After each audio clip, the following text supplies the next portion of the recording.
আসসালামু আলাইকুম দর্শক, আমি এখন আছি কক্সবাজার সমুদ্র সৈকতে। আপনাদেরকে দেখাচ্ছি আজকে সূর্যাস্ত। দেখেন আপনারা কিভাবে সূর্যাস্ত হচ্ছে।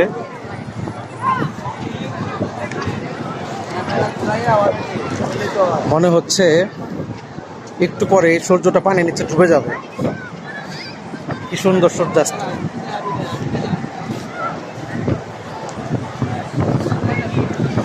প্রচুর পরিমাণে দর্শনার্থী।